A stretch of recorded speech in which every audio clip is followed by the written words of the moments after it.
It sinks every single year 6 millimeters deeper into the earth, crushed downward by its own impossible weight.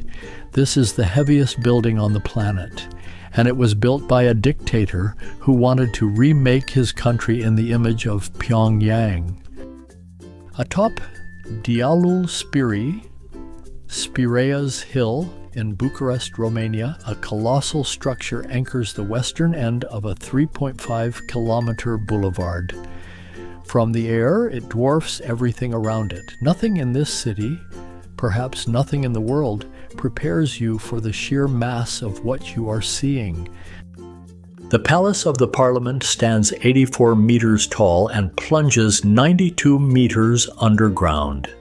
Its floor area covers 365,000 square meters. Its volume exceeds that of the Great Pyramid of Giza by 2%, and some sources have called it pharaonic and meant it literally. At roughly 4 billion euros in current valuation, it is the most expensive administrative building in the world. It weighs approximately 4,500 tons, and it costs more than $6 million every year just to heat and light. The order came from Nicolae Ceaușescu, president of Communist Romania. His ambitions had been sharpened years earlier. In 1971, a visit to East Asia introduced him to North Korea's Juche ideology, and it never left him. He returned home with a vision to transform Bucharest into a replica of Pyongyang. Project Bucharest launched in 1978. Then came the pretext. The Vrancea earthquake of 4th of March 1977 had already given Ceaușescu the justification he needed to demolish parts of the old city. What followed was erasure on a monumental scale. Approximately 7 square kilometers of the historic city center were demolished. Uranus Hill was leveled. The Uranus Izvor neighborhood ceased to exist. The National Archives, Mihai Voda Monastery, and Brancovanesc Hospital were among the casualties. 40,000 people were relocated. On 25th of June 1984, Ceaușescu attended the inauguration of construction himself, and he would return to inspect the site frequently. The building was initially scheduled for completion in just 2 years. It would take 13. Between 20,000 and 100,000 people worked the site across 3 shifts. 5,000 Romanian People's Army soldiers were among them. The official death toll stands at 27. Some workers claim the true number ran into the thousands. Ceaușescu did not build this alone.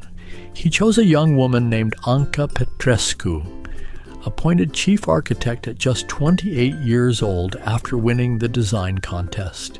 She led a team of approximately 700 architects and supervised the project until its completion. She would die in 2013, and even after death, her legacy remained contested. Her heirs sued the Chamber of Deputies for copyright infringement over commercial use of the building's image. The palace was built almost entirely from Romanian materials: 1 million cubic meters of marble, 900,000 cubic meters of wood, walnut, oak, sweet cherry, elm, sycamore, maple, laid into parquet floors and wainscoting. 700,000 tons of steel and bronze shaped into monumental doors, windows, chandeliers, and capitals. 3,500 tons of crystal were used to manufacture 480 chandeliers and 1,409 ceiling lights and mirrors. 200,000 square meters of woolen carpets were woven, some so large that the looms had to be assembled inside the building itself. Velvet and brocade curtains hang heavy with embroideries in silver and gold. Beneath the marble and the chandeliers, the palace descends through 8 underground levels. The deepest houses a nuclear bunker, walls 1.5 meters thick, said to be impervious to radiation. From there, 20 kilometers of tunnels connect to the main institutions of the Romanian state. Residential apartments for state leadership wait in the dark, still and silent. Ceaușescu did not live to see the palace finished. He was dead by 1989. Construction continued regardless, eventually completing in 1997. In 1990, Australian-born media magnate Rupert Murdoch attempted to purchase the building for $1 billion. The bid was rejected. Since 1994, the Chamber of Deputies has met within these walls. The Senate followed in 2004. The Constitutional Court, 3 museums, and an international conference center now occupy sections of the interior. In 2008, the palace hosted the 20th summit of NATO. The world had come to Ceaușescu's monument. And yet, 70% of the building remains empty. As of 2013, only 400 of its 1,100 rooms were finished and in use. The palace is composed of 23 sections. Corridors stretch into silence. The Independent once called it hideous but also sort of impressive, and ranked it 3rd best building in the world. Filmmakers have found their own uses for it. In 2018, the palace stood in for the Vatican in the horror film The Nun. It appeared alongside Jonah Hill in War Dogs and Nicolas Cage in Dying of the Light. In 2009, it opened an episode of Top Gear. A building designed for power has ended up playing many parts. Every year, the Palace of the Parliament sinks a little further into the hill beneath it, as if the earth itself is reluctant to hold it up.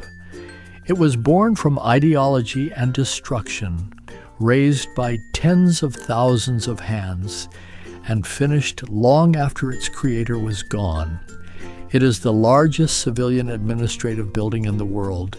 It is mostly empty. It is still sinking. And it will be here in some form for a very long time.